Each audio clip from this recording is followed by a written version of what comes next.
couleurs de la mémoire, chronique des vies parallèles que l'on croise et que l'on retient.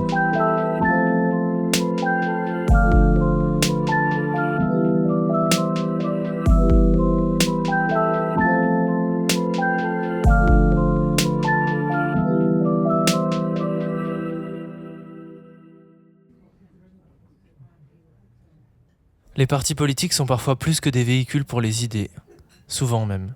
Ce sont des maisons, des endroits où l'on se retrouve autour de l'envie de changer la société. L'essor des partis de masse du XXe siècle, comme le Parti communiste, a vu apparaître le parti comme un cercle de sociabilité. Un espace dans lequel on évolue, et où l'on peut bâtir une carrière, ou juste venir discuter de temps en temps, gage de la vivacité démocratique. C'est ce genre de témoignage que vous découvrirez ici. Malgré les désaccords, malgré les défaites, mon invité n'a jamais voté autre chose que communiste. Nous allons donc explorer ces désaccords, entre elle et le parti. Que nous disent-ils des idées de gauche, de leurs évolutions ? Et puis il y a désormais nos désaccords entre nous, entre elle et moi, sur l'antiracisme, le féminisme, sur l'URSS, le stalinisme.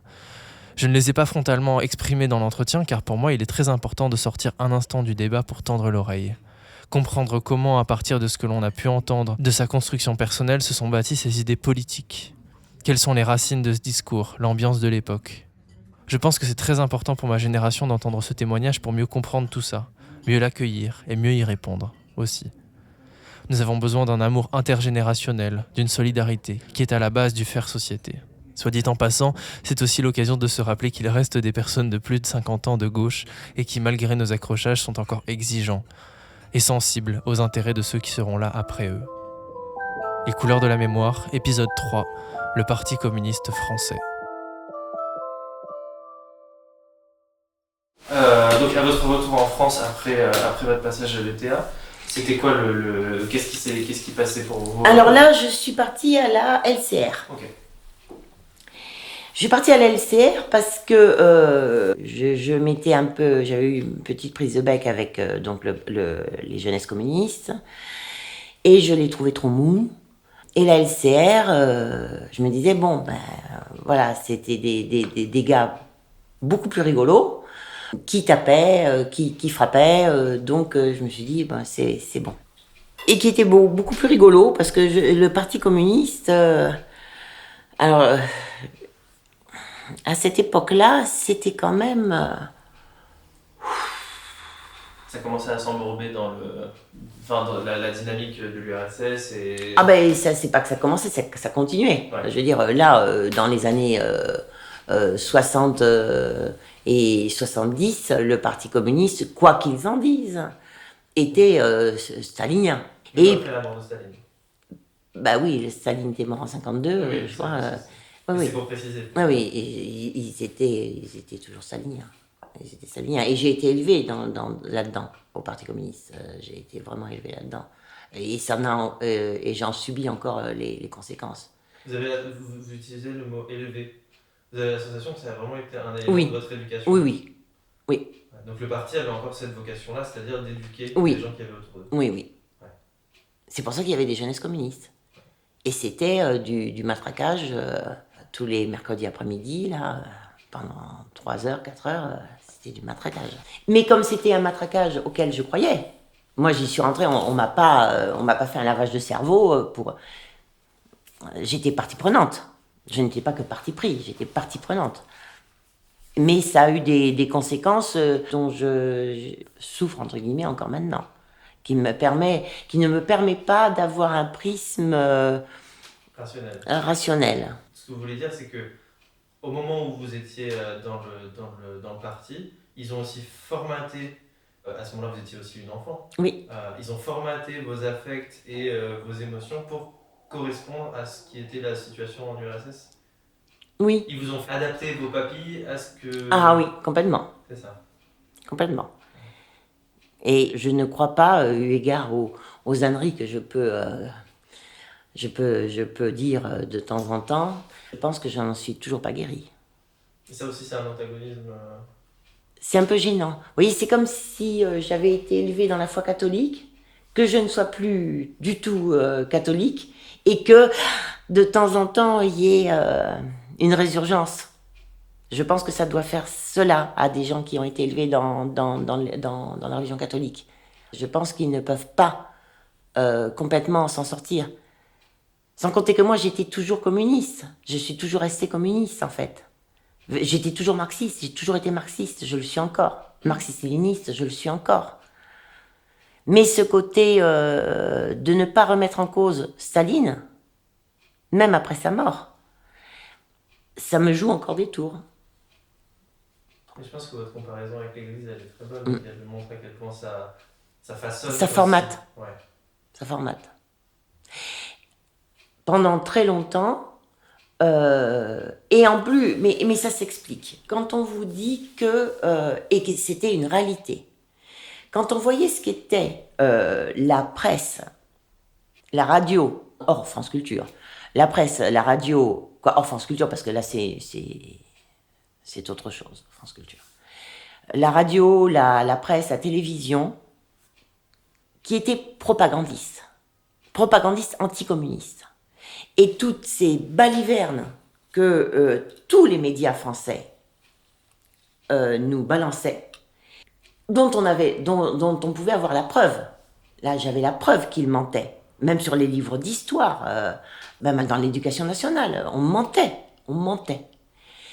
Donc, cette méfiance par rapport à tout discours occidental sur l'Union soviétique, pour moi, j'en étais convaincue que tout était propagande.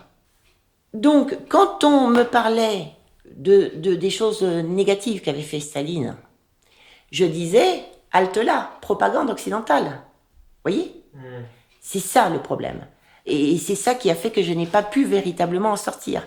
Parce que pour moi, tout discours qui était anti-stalinien s'insérait dans la perspective de la propagande occidentale anticommuniste léniniste, marxiste-léniniste. Voilà. Donc je n'y croyais pas. Mais encore, pas dernièrement. Là, dernièrement, il y a d'autres petites choses dont je ne parlerai pas. Mais quand j'étais à Marseille, vous voyez, dans les années 2000, j'étais à ce moment-là... Et j'ai élevé mon fils comme ça aussi. Hein. Et d'ailleurs, lui, il est rentré aussi au Parti communiste, au Jeunesse communiste, à l'âge de 12 ans. Lorsqu'il y avait des reportages à la télévision, par exemple, ou des émissions de radio, même à France Culture, qui parlaient en mal de Staline, ce que je considérais être en mal de Staline, je hurlais. Et j'arrêtais. Et ma compagne me disait, mais je dis non, c'est de la propagande. Je dis, mais c'est de la propagande. Elle me disait, mais non. Je dis, mais si. Je n'arrivais pas à intégrer la réalité du système stalinien. Je n'arrivais pas à l'intégrer. Vous avez eu un déclic ? Non. Il y a une fois où vous êtes quand même un peu pris un mur en vous disant, ah, là je peux pas... Non. Parce que quand j'ai eu la preuve de ce qu'il avait pu faire, qu'on peut considérer comme négatif, je l'ai absous. Je l'ai absous en estimant que c'était la seule chose à faire. Voilà. J'ai toujours légitimé le goulag. Et encore maintenant. Par exemple. Voilà. Toujours légitimé le goulag. Toujours légitimé l'assassinat politique. Et je ne... Parce que vous parliez au passé quand même. Vous disiez, je n'étais pas en capacité, à ce moment-là, je ne pouvais pas. Je n'en parle au passé parce que je ne veux pas me mettre au présent dans cette histoire. Mais je pourrais le dire au présent. Okay. Voilà. Je légitime toujours le goulag. Et si j'étais, surtout avec mon fils, parce que c'est des points de vue qui sont tellement peu admissibles, j'en ai conscience. Lorsque nous parlons régulièrement, nous avons des discussions, et avec mon fils, je suis sans filtre. C'est une des seules personnes avec lesquelles je suis sans filtre, parce qu'il me connaît parfaitement, donc il sait très bien que ce que je suis, ce que je pense. Hein. Et chaque fois que nous avons des délires de pouvoir, quoi, de fondation d'une société politique, j'en viens toujours à dire. Et le pire, c'est que j'entraîne mon fils là-dedans. Sauf qu'après, il me dit, maman, là, tu viens de m'entraîner, stop, je retire mes billes. Et automatiquement, ça passe par bien sûr la refonte complète d'un système éducatif, puisque tout passe par l'éducation.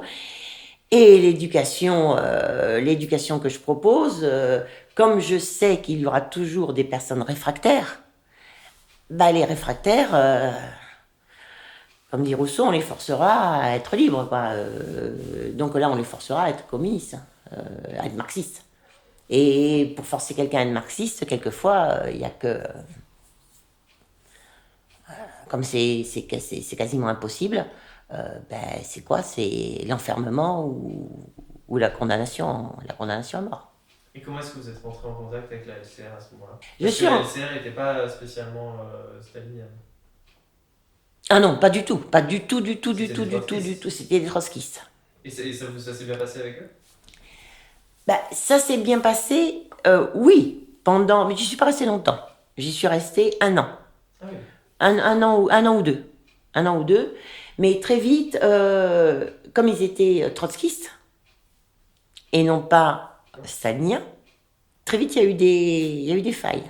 Sans compter qu'à ce moment-là, le Parti communiste, sans arrêt, venait me solliciter pour me dire qu'est-ce que tu fais chez les trotskistes, c'est nos ennemis, ils font partie aussi de nos ennemis. Et puis je me suis aperçue qu'en plus ils ne m'avaient pas retiré, je leur avais instamment demandé de me retirer des listes du PCF, et ils ne m'ont jamais retiré des listes du PCF. Donc quand je suis revenue au PCF après, en fait j'en étais jamais partie officiellement, on peut dire, puisqu'ils m'avaient toujours gardé sur les listes. La LCR, si j'étais allée vers eux, c'était parce que, comme je l'ai dit peut-être précédemment, c'était des mecs sympas, très marrants, qui étaient actifs physiquement, avec qui il y avait une plus grande liberté de parole, puisque ce n'était pas cloisonné et structuré comme le PCF. Nous ne discutions pas à partir de polycopes issus du comité central. C'était de la discussion politique libre. Donc c'est quand même encore une recherche de liberté aussi. Oui, c'était une recherche de liberté, oui. Vous avez besoin d'aller à des limites à certains endroits où... J'avais besoin de discuter de façon libre. Puisque j'étais convaincue, et je le suis toujours, je suis convaincue de la pertinence du marxisme-léninisme. J'en suis convaincue. Donc je leur disais toujours, il n'est pas nécessaire de tronquer les textes sur lesquels nous travaillons, il n'est pas nécessaire de transformer la réalité. Ce n'est pas nécessaire puisque nous avons raison. Okay. Et vous avez fait quoi à la LCR? C'était quoi vos actions? Les actions de la LCR, c'était discutailler. Voilà. Discutailler et participer à des manifestations et faire en sorte de frapper les mecs d'extrême droite. Et de provoquer la police française. Voilà. Et en parallèle, vous étiez dans vos études de philo, c'est ça? Non, j'étais... Vous étiez déjà prof? Non, j'étais encore lycéenne. Ah, vous étiez encore lycéenne, très bien. À quel moment vous êtes retournée au PCF? Après le bac. Ça correspond à quelle année à peu près? 75. À ce moment-là, c'était qui Parce que c'était plus du Clos, il venait de mourir. À ce moment-là, Georges Marchais peut-être. C'est possible, il est resté très longtemps. Ouais. Et vous l'aimiez bien? Oui. Pourquoi? J'aimais... Je ne suis pas du tout... Je ne personnalise jamais les choses. Je trouvais que son discours était vraiment marxiste-léniniste. Voilà. Ses discours étaient marxistes-léninistes. Et la partie sur les immigrés, elle était marxiste-léniniste aussi? Alors là, cette dérive du français franco-français est arrivée plus tard. Oui, je sais, mais je vous pose la question parce que c'était intentionnel de ma part, mais Est-ce que vous avez ressenti un changement à ce moment-là au PCF? Non, non. J'ai senti le changement, et c'est mon fils qui me l'a fait découvrir. J'ai senti le changement quand mon fils est rentré au PC, donc à l'âge de 12 ans. Donc beaucoup plus tard. Où lui m'a fait comprendre, où là je n'étais plus, j'étais toujours au PCF, mais j'étais pas plus active.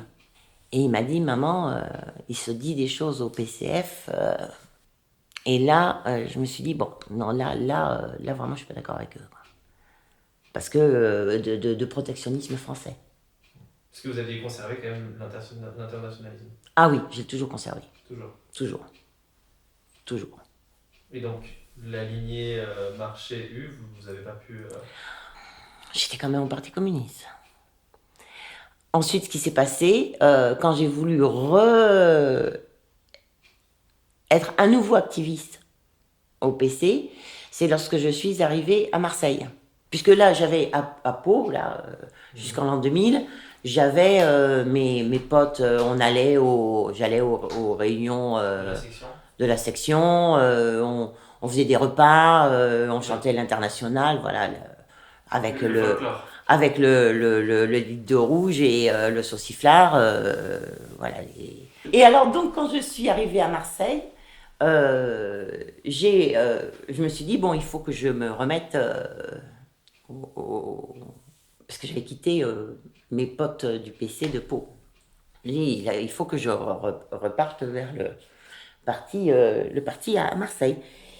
Et à Pau, comme c'était toujours les mêmes potes, si tu veux, comme on se voyait, moi j'allais pas aux séances, hein, on ne se voyait que pour ces repas-là, au vin rouge et à la saucisse. C'était plus des cercles de sociabilité. Oui, c'était un cercle de sociabilité, quoi. On était, et ça nous permettait, dans les établissements où je travaillais, il y en avait toujours un ou deux qui étaient au PC, ça nous permettait de créer des liens, quoi. Et du coup, dans votre section, vous sentiez que vous étiez quand même globalement en accord avec ce qui se passait? Oui, ça allait. Sauf le petit problème que m'avait dénoté mon fils, mais moi, mes potes n'étaient pas là-dedans, où il y avait eu des propos à la limite du racisme. C'est à ce moment-là, alors avant que je n'arrive à Marseille, c'était à ce moment où il y a eu une dérive du PCF vers le protectionnisme. Et donc, même sur l'humanité, vous aviez acheté français. Oui. C'était plus du tout prolétaire de tous les pays, unissez-vous, quoi. Et donc, il y a une frange de personnes qui sont allées vers le communisme à ce moment-là et qui étaient des protectionnistes racistes. Ce qu'on appelle des rouges-bruns. Voilà. Ouais. C'est à ce moment-là qu'il y a eu ça. Bon, donc j'arrive à Marseille, je désire me retrouver des camarades sur Marseille. Et j'avais incité ma compagne déjà, c'était 1 an après que je sois arrivée à Marseille, je l'avais déjà bien chauffée pour qu'elle soit communiste. En hurlant quand il y avait un documentaire sur Staline en disant ils mentent. C'est de la désinformation, ils mentent, c'est de la propagande. Et donc, je l'ai incité à venir avec moi. Je me suis renseignée, et eu égard à l'endroit où j'habitais. J'étais dans la cellule correspondante était la cellule du Vieux-Port. Ça a son importance parce que là, je vais vous raconter un truc marrant. Parce qu'après tout, c'est une conversation, comme je l'ai dit, comme nous en avons convenu, qui n'est pas du tout. C'est mon rapport au Parti communiste. Hein. C'est mon rapport à tous les thèmes que nous allons aborder. Et je ne fais absolument pas office d'enseignante d'histoire politique. Et donc, on se retrouvait dans un immeuble qui était au Vieux-Port, à côté du cours des Siemdorf. C'était un local qu'il y avait au 4e étage, c'est important.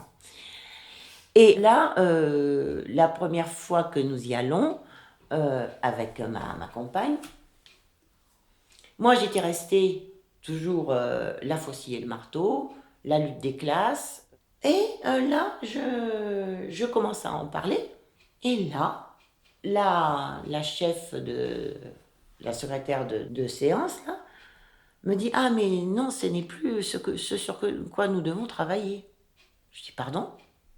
Elle me dit, ah ben oui, là, l'important, c'est le féminisme. Pardon? Elle me dit, oui, oui, oui. J'ai dit, mais... Alors, à ce moment-là, je ne me rappelle plus qui était la présidente du MEDEF, j'ai oublié son nom, qui était une femme, présidente du MEDEF. Je lui dis, est-ce que tu crois qu'il y a un rapport? Parce que elles ont des ovaires, que c'est une stigmatisation politique, un élément politique, le fait qu'elles aient des ovaires, entre la patronne du MEDEF et l'ouvrière de l'usine du coin. Elles n'ont aucun rapport entre elles, à part le fait d'avoir des ovaires, le fait d'être des femmes. Mais je dis, mais le fait d'être des femmes n'est pas un critère dans le marxisme. Et dans le marxisme-léninisme, dans le communisme, c'est pas un critère. Est-ce que c'est pas une faiblesse d'ailleurs du marxisme-léninisme? Non. Pourquoi? Les femmes, non. Pourquoi? Parce que c'est pas un critère. C'est comme si je vous disais, c'est un critère, le fait d'avoir la peau noire ou le fait d'avoir la peau blanche. C'est pas un critère. En quoi c'est un critère? Mais c'est un critère parce que le marxisme, comme le marxisme-léninisme, cherchait à traiter des inégalités qui étaient des inégalités de classe. Oui. Mais il cherchait à traiter des inégalités. Le fait est que dans la société existait une inégalité entre les hommes et les femmes et entre les personnes racisées. Ah oui, alors ça vient peut-être de moi. Là, encore une fois, c'est très subjectif. Je n'ai jamais de ma vie, je ne me suis jamais de ma vie posée comme une femme. Au sens de, je me suis toujours posée comme un être humain. Et vous n'avez jamais pu observer autour de vous des femmes qui souffraient du fait d'être des femmes? Non. Pourquoi? Parce que peut-être que je voulais pas le voir. Au regard de l'éducation que vous aviez donnée, notamment le parti ou... Surtout l'éducation de mes parents. Ouais. Non, non, et même eu égard à l'incident, je n'ai jamais considéré qu'il m'était arrivé cet incident parce que j'étais une femme. Il m'était arrivé cet incident parce que j'étais un enfant. Et alors là, c'est au plus profond de moi. Là, tu ne pourras pas... parce que c'était un pédophile. C'était parce que j'étais petite. Pas parce que j'étais une femme, parce que j'étais pas une femme, j'étais un enfant. Mais les femmes qui subissent ce genre d'incident, c'est parce qu'elles sont des femmes? Oui, mais je suis contre le viol, bien sûr. Oui. Jusque-là, ça va, je n'allais pas en venir là, mais ce que je veux dire, c'est que il y a des déterminants dans la société qui créent une inégalité entre les sexes. Je ne les perçois absolument pas. Et vous savez pourquoi? Oui. Pourquoi? Eu égard à mon éducation, puisque je ne me considère pas en tant que femme. Je me considère en tant qu'être humain. Et quand c'est arrivé, vous avez... Donc, c'est une hypothèse, hein, vous allez me confirmer ou la rejeter. Donc quand le féminisme est arrivé dans la société, vous l'avez plutôt nié en réalité?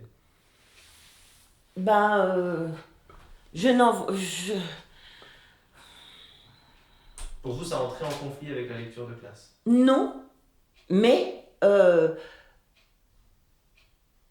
c'était la lutte des classes était bien supérieure. Et le féminisme, pour moi, s'annihilait dans la lutte des classes. Puisque l'important, c'était pas d'être une femme ou un homme. L'important, c'était d'être un détenteur des moyens de production ou un exploité.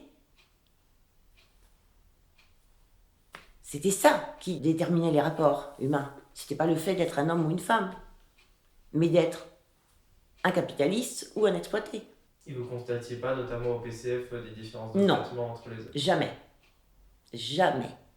Alors même qu'il y a des témoignages là-dessus. Oui, mais peut-être... comment vous dire? Puisque là, c'est un discours subjectif. Je ne vais pas vous mentir en essayant d'adhérer à votre point de vue. Mais vous comprenez bien que je ne peux pas brosser que dans le sens du poil et qu'il faut aussi que je vous pose des questions. Ah oui, oui, mais je ne pourrais vous répondre que de cette façon-là. C'était une réalité que je ne percevais pas, que je ne rationalisais pas, que je ne percevais pas, que je ne voulais pas entendre. Parce que pour moi, ce combat-là n'avait pas lieu d'être. Vous voyez? Ce combat-là n'avait pas lieu d'être. Le combat, c'était le combat pour la redistribution des moyens de production, l'étatisation des moyens de production, le fait de détruire le capitalisme. C'était ça, c'était mon seul combat. Que qu'on soit une femme ou un homme, ça n'entrait pas en ligne de compte. Et est-ce que vous avez déjà, ça vous est déjà arrivé, c'est une question qui me vient là à l'esprit, mais est-ce que ça vous est déjà arrivé de refuser, je ne sais pas comment le formuler, je ne veux pas du tout être blessant ou quoi que ce soit, Mais c'est pas vas-y. objectif. Mais est-ce que ça vous est déjà arrivé de refuser d'aider par exemple une femme dans le cadre de son combat pour le féminisme, ou alors si c'était un critère purement genré, ça vous est déjà arrivé de vous dire mais c'est n'importe quoi? Et de lui dire peut-être.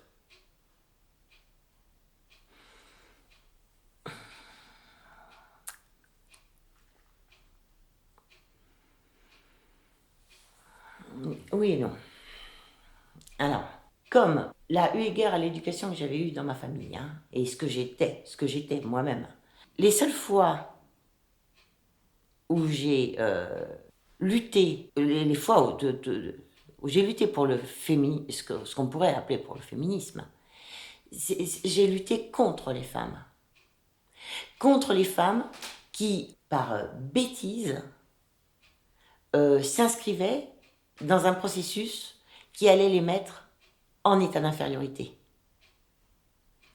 Par exemple, j'ai souvenance à Marseille, et après je finirai mon époque parti communiste à Marseille. Par exemple, une amie une connaissance qui habitait dans le même immeuble que moi à Marseille, et qui avait fait philo, s'il y avait une licence de philo, je ne sais même pas si elle avait terminé sa licence, et qui était femme à la maison. Alors, j'ai une haine totale pour les femmes qui ne travaillent pas. Une haine totale. Pour moi, c'est une femme qui ne travaille pas, sauf si elle n'a pas accès au marché de l'emploi, hein, mais une femme qui ne travaille pas, pour moi, c'est mon ennemi. C'est l'ennemi des femmes. Parce que c'est l'ennemi des femmes.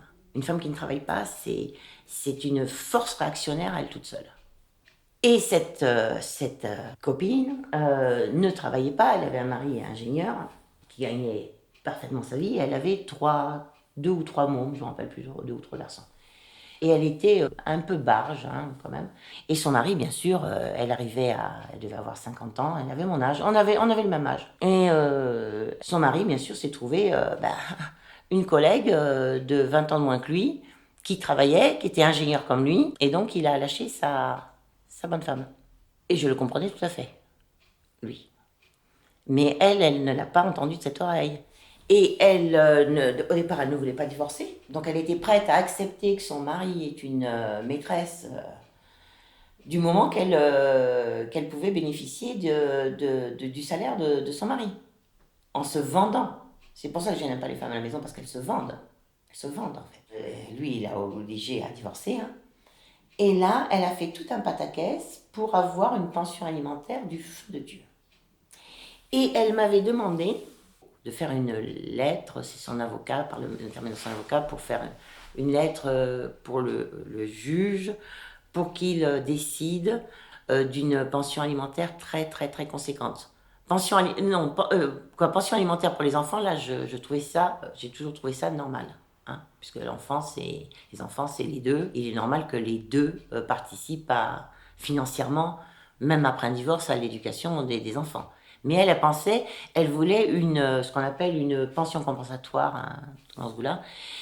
Et elle m'avait demandé, et moi j'avais refusé. Je lui ai dit quoi? J'avais refusé sans le refuser frontalement. Je disais non. Je dis oh ben non, là j'ai pas le temps. Et elle m'a mis devant le fait accompli. Elle est enfin venue. Elle s'est imposée pour que j'écrive cette lettre. Dont son avocat lui avait fait, je devais recopier ce qu'avait dit l'avocat, pour qu'elle ait une indemnité compensatoire qui se montait à l'équivalent de 2 000 € par mois pour elle, en dehors de l'indemnité pour ses enfants. Hein. Et là, je lui ai dit, ça me dérange, mais elle s'est mise plus ou moins à chialer, donc J'étais dans un état de rage intérieure. J'ai fait la lettre, j'ai signé, j'ai écrit, j'ai signé. J'ai dit, bon, tu la veux la lettre? Tiens, voilà, je te la file. Et elle me dit, mais t'as pas l'air d'accord. C'était cul en plus. T'as pas l'air d'accord. Je dis, bah non. Elle me dit, mais pourquoi? Ben, je lui dis, de quel droit tu demandes avis à ton ex-mari de l'argent pour toi? Elle me dit, ben oui, mais comment veux-tu que je paie mon loyer? Ben je lui dis, ben tu travailles, ma conne. T'as qu'à travailler. Et elle me dit, ah ben oui, mais tu comprends, quand même. Je lui dis, écoute. Et là, elle ne m'a plus jamais recontactée et elle est partie de l'appartement. Je lui dis, tu vois, à la différence de toi, puisque c'est seulement parce que tu as eu des relations sexuelles avec ton mari pendant 20 ans, là, que tu estimes que tu dois recevoir encore de l'argent pour toi de ce mari qui n'est plus avec toi. Je lui dis, tu vois, la différence entre toi et une prostituée, c'est qu'une prostituée, elle ne reçoit de l'argent que quand elle baise. Pas quand elle a plus de clients, elle va pas faire payer un client ad vitam. Voilà, elle a très mal pris. Mais c'est le fond de ma pensée. Voilà où j'en suis par rapport au féminisme. Je suis féministe. Je suis féministe, mais je suis féministe parce que je ne vois pas, je ne veux pas et je ne vois pas de différence entre un homme et une femme. Je vois par contre une différence entre un capitaliste et un exploité. Très bien. Peut-être qu'on peut revenir sur votre passage à Marseille. Mais j'ai une autre question, parce que vous parlez du fait que vous étiez venu avec votre compagne. Et à ce moment-là, et si je ne me trompe pas non plus, le Parti communiste n'était pas très très ouvert sur les questions d'homosexualité. Est-ce que vous en avez déjà ressenti un... Jamais. Jamais? Dans toutes les sections, ça s'est plutôt bien passé? Oui. Jamais. Parce qu'à ce même moment, il y avait quand même à la tête du parti des gens qui traitaient des homosexuels du Front de Libération Homosexuelle. Il y avait eu des incidents dans des réunions au parti. Oui, non, jamais. Et ça vous a pas spécialement dérangé au niveau de la... Pareil, vous aviez le même point de vue sur le oui. féminisme et... Ouais. Ok. Oui, la même chose. Okay. Pour moi, ce n'était pas un critère. Mais paradoxalement, ce que vous disiez sur le racisme, ça a été un vrai stop pour vous? Oui. Pourquoi? Parce qu'on ne peut pas changer de peau. Okay. Et c'est paradoxal ce que je dis. Je m'aperçois je m'aperçois des apories auxquelles j'aboutis. Mais je pense que c'est intéressant que vous poursuiviez là-dessus. Oui, le racisme, là, oui. Mais quand même, il y a la même chose, les mêmes éléments que dans la façon dont je perçois le féminisme. J'ai toujours été antiraciste. Mais cette lutte s'arrêtait lorsque cela aboutissait chez les personnes racisées à un suprémacisme de leur part ou au fait qu'ils attribuaient leurs problèmes au fait qu'ils soient racisés alors que le problème qu'ils rencontraient n'était pas issu de leur appartenance, de leurs conditions, mais était issu de leurs conditions matérielles d'eux-mêmes. C'était pas parce qu'ils étaient noirs, c'était parce qu'ils étaient cons. Voilà. Vous n'avez pas l'association que, par exemple, si une personne racisée se retrouve en situation de précarité, notamment dans notre société, c'est aussi parce qu'il y a une discrimination là? Ah, mais ça, j'en suis convaincue. Oui, ça, j'en suis convaincue. Alors, elle était où la limite pour vous? La limite, elle était, par exemple, des exemples précis, parce que c'est très difficile à théoriser là-dessus, hein. Comme pour mon rapport au féminisme, c'est assez difficile à théoriser. Par exemple, lorsque je m'en souviens, en tant qu'enseignante, j'étais j'étais enseignante à Bayonne, et dans cette classe, qui était une classe d'une section qui normalement s'appelait les E, qui normalement étaient des sections qui allaient tous en classe prépa. Et donc ils faisaient tous des dossiers pour aller en classe prépa. Et dans cette section, le lycée dans lequel je fonctionnais avait une liaison avec Djibouti. Et donc j'avais 4 élèves, 3 ou 4 élèves qui étaient noirs de Djibouti, djiboutiens, qui étaient en internat dans cet établissement et qui étaient dans ces sections. Comme à l'époque, c'était tout papier, hein, on avait des dossiers à faire à partir du mois de mai. On avait des dossiers à remplir en tant qu'enseignant pour l'admission en classe prépa. Vous savez, et on devait mettre, en fonction de sa matière, on devait mettre une appréciation et puis la note qu'ils avaient eue aux 2 premiers trimestres et une appréciation bien précise.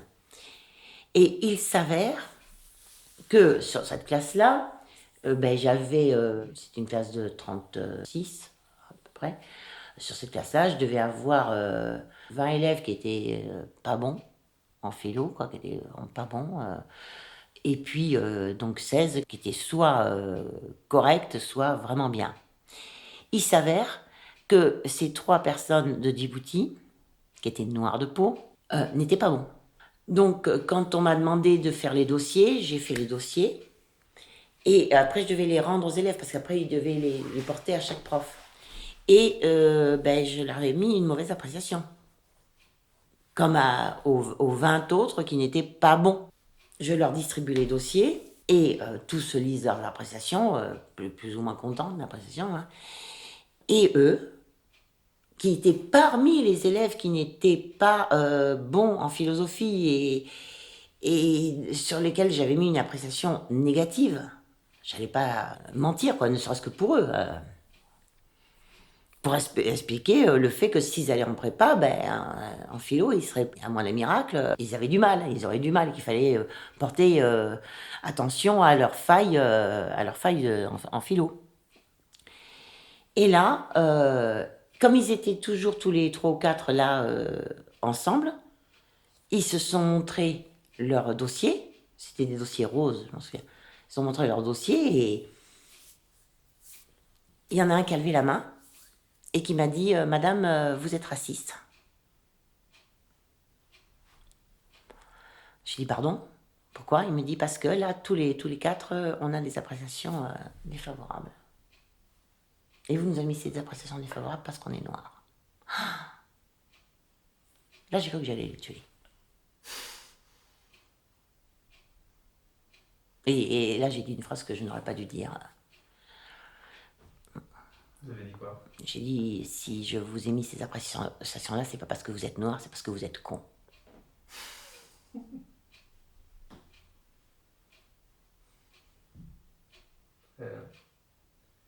Est-ce que votre rapport à ces théories-là, c'est-à-dire le féminisme, l'antiracisme, la lutte contre l'homophobie, est-ce que vous avez le même est-ce que vous avez la même intuition de falsification de vos papiers que vous avez sur le stalinisme ? Est-ce qu'au contraire, c'est un truc que vous êtes parfaitement en paix avec, ou est-ce que vous avez des difficultés avec ça ? Ah, je suis complètement en paix. Je n'ai jamais j'ai jamais eu de problème avec ça. Puisque pour moi, il n'y a pas de race. Pour moi, il n'y a pas de femmes et d'hommes. Pour moi, il n'y a pas d'homosexuels et d'hétérosexuels.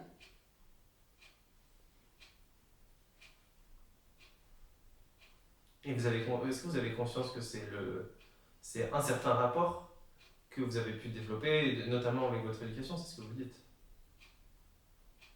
Oui. Et puis parce que étant à un moment de ma vie, j'ai cumulé les 3 trucs. Hein. Bon, j'en ai toujours cumulé 2 au moins, mais le fait d'être femme et d'être homosexuelle. Mais en plus, à un moment, j'étais musulmane. Donc femme homosexuelle musulmane, je ne dis pas. Hein. Et à ce moment-là, je ne me suis jamais sentie... non, si j'étais face à quelqu'un qui était homophobe, oui, par rapport à un homophobe, par rapport à un raciste, par rapport à un machiste, là, je suis prête à le dégommer. Voilà, j'ai une haine vis-à-vis de ces gens-là.